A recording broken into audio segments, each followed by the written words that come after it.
ఇక మన రాయలసీమ ప్రాంతం విషయానికొద్దాం సార్.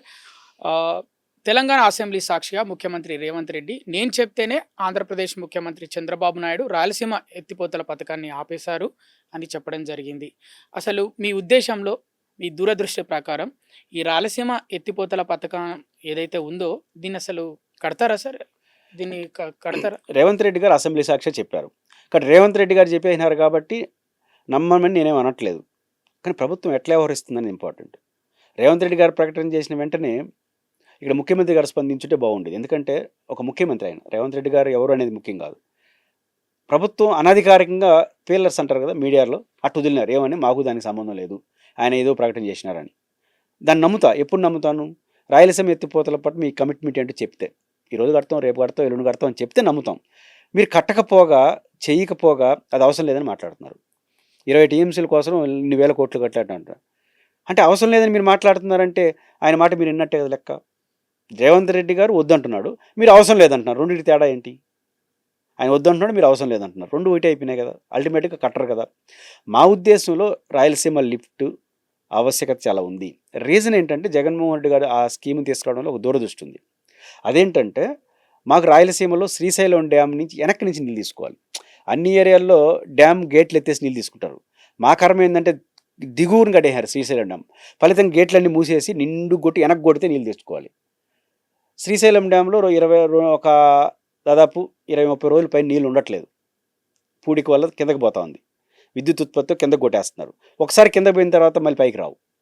సో వరదలు వచ్చినప్పుడు నీళ్లు తీసుకోవాలి. వరదల సమయం 20 రోజులు ఉంటుంది. ఆ రకంగా రోజుకు ఒక 3 టీఎంసీలు నీళ్ళు తీసుకుంటే, లిఫ్ట్ చేసుకుంటే, వరదలు వచ్చినప్పుడు రూల్స్ ఏమి ఉండవు. అప్పుడు తీసుకుంటే 20 నుండి 60 టీఎంసీలు తీసుకోవచ్చు. అప్పుడు చిత్రావతి బ్యాలెన్స్ రిజర్వాయరు, గండికోట, బ్రహ్మం సాగరు ఇట్లాంటి ప్రాజెక్టులు అంతా నీళ్లు నిలుపుకొని, మన వరదలు కూడా ఎప్పుడు ఉండవు కదా, 2 ఏళ్ళకు 3 ఏళ్ళకు ఉంటాయి. పెట్టుకుంటే తాగునీటి సమస్య పరిష్కారం అయిపోతుంది, కొంత వెసులుబాటు వస్తుంది. కానీ రాయలసీమ లిఫ్ట్ రావడం వల్ల పోతిరెడ్డిపాడు కిందకు వస్తుంది కాబట్టి గాలేరు నగరికి అది పెద్ద అవకాశం ఉంటుంది. ఎస్ఆర్బీసీకి ఒక అవకాశం ఉంటుంది. ఈ రెండుటిని ఒత్తిడి తగ్గితే రేపు వెలుగొండ ప్రాజెక్టుకి నీళ్ళు తీసుకెళ్ళడానికి పైనుంచి ఈజీ అవుతుంది. ఈరోజు అనంతపురం జిల్లాలో మాకు అంద్రినివా ఉంది. అంద్రినివా ద్వారా మా చిత్తూరు జిల్లా కుప్పం వరకు నీళ్ళు రావాలి. వచ్చే పరిస్థితి ఏం కనపట్లేదు. అప్పుడు రాయలసీమ ఎత్తిపోతల పథకం ద్వారా చిత్రావతి బ్యాలెన్స్ రిజర్వాయర్తో కొంచెం డైవర్షన్ పెట్టుకుంటే అంద్రినివా యొక్క ఫలితాలు కూడా ఇదే చేస్తుంది. ఆ రకంగా బహుముఖంగా అవసరం ఉంటుంది. శ్రీశైలం డ్యామ్ నుంచి వెనక నుంచి నీళ్ళు తీసుకునే అవకాశం కాబట్టి జగన్మోహన్ రెడ్డి గారు మారిన పరిస్థితిలో తీసుకొచ్చారు. మీరు అది తప్పు అన్నప్పుడు మీరు ఆల్టర్నేటివ్ చెప్పాలి కదా.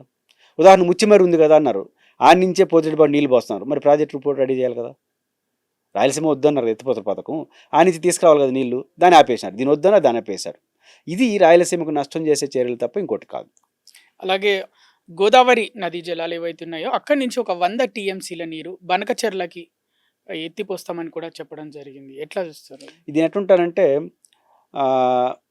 ఒలకబోసిన నీటిని ఒడిసి పట్టుకునే భగీరథ ప్రయత్నం అంటారు. అట్లాంటిది ఇది. శ్రీశైలం డ్యాంలో నీళ్లు పెట్టుకొని కింద కుదిలేసి నాగార్జున సాగర్కి ఏటా ప్రకాశం బేరకు కుదిలేసి ఎన్ని అడుగులు, 900 అడుగులు కింద ఉంటాం. సముద్ర మట్టానికి కింద మా పైన ఉంది. మా దగ్గర ఉన్న నీళ్ళు కింద పంపించేసేది. మళ్ళీ ఆ నుంచి లిఫ్ట్ చేసి మళ్ళీ మాకు గుట్టేది. దీనికి ఎంత ఖర్చు? 1,00,000 కోట్లు. గోదావరి నీళ్లు మా దగ్గర ఉన్న కృష్ణా, తుంగభద్ర నీళ్ళేమో గోదావరిలో పోస్తారు సముద్రం దగ్గర. పోసేసిన తర్వాత మళ్ళీ ఆడి నుంచి కొట్టి మాకు పోస్తారు. ఏం ఆనందం! ఇప్పుడు రాయలసీమ లిఫ్ట్, గుండ్రేవుల, అంద్రినివా, ఇవన్నీ వేదవతి, సిద్ధేశ్వరం ఇట్లాంటి ప్రాజెక్టులన్నీ ఒక ప్రాజెక్టుగా రూపొందిస్తే 40,000 కోట్లు ఖర్చు పెడితే జిల్లాకి 50 టీఎంసీలు ఇవ్వచ్చు. దీన్ని చేయరట. కానీ గోదావరి నుంచి 1,00,000 కోట్లు పెట్టి 100 టీఎంసీలు ఇస్తారట. ఎట్లా నమ్మాలి? 40,000 కోట్లు పెట్టి జిల్లాకు 50 టీఎంసీలు ఉండే అవకాశాన్ని నిరాకరించి 1,00,000 కోట్లు పెట్టి కింద నుంచి తీసుకొస్తామంటే నమ్మచ్చా? ఎప్పుడు అయ్యేది? డబ్బులు నుంచి ఉన్నాయి 1,00,000 కోట్లు. ఇది మొదటి అంశం. రెండో అంశం ఏంటంటే ఇప్పుడు రాయలసీమ లిఫ్ట్ ఉంది, 60 టీఎంసీల దాకా కొట్టచ్చు వరదలు వచ్చినప్పుడు. ఇంకొక 2,000 కోట్లు పెడితే అయిపోతుంది. 2,000 కోట్లు పెట్టిన మీరు చెప్పినట్టు 20 టీఎంసీలు అనుకుందాం. 2,000 కోట్లు పెట్టి 20 టీఎంసీలు ఎవరు? 1,00,000 కోట్లు పెట్టి 100 టీఎంసీలు తీసుకొస్తారు. ఎట్లా నమ్మాలి? కానీ ప్రభుత్వం ఇక్కడ ప్రాజెక్టులు కట్టకుండా ప్రజల్లో వస్తున్నటువంటి నెగిటివ్ వస్తే మీకోసం ఎంత కష్టపడుతున్నాం అంటే 1,00,000 కోట్లు పెట్టి కింద నుంచి కొడుతున్నాం నీళ్ళు అని చెప్తారు. అప్పుడు పట్టిసీమ కూడా మా కోసమే అని చెప్పినారు. చంద్రబాబు గారు గతంలో ముఖ్య పట్టిసీమ ఎవరి కోసం రాయలసీమ పట్టిసీమలో సేమ్ ఉంది కాబట్టి రాయలసీమ అన్నారు. పట్టిసీమ ఇవ్వడానికి ఉపయోగపడింది ఇప్పుడు మనం చూస్తున్నాం. కాబట్టి ప్రతిసారి రాయలసీమలో ప్రాజెక్టులు ఇష్యూ వచ్చినప్పుడు ఏదైనా డైవర్ట్ చేసే దాంట్లో భాగంగా చూస్తున్నారు. అంత భారీ బడ్జెట్ డబ్బులు లేవు, ఇప్పుడు సాధ్యం కాదు. కాబట్టి మా కళ్ళ ముందున్న కృష్ణా తుంగభద్ర నీళ్ళు ఇస్తేనే రాయలసీమకు న్యాయం జరుగుతుంది.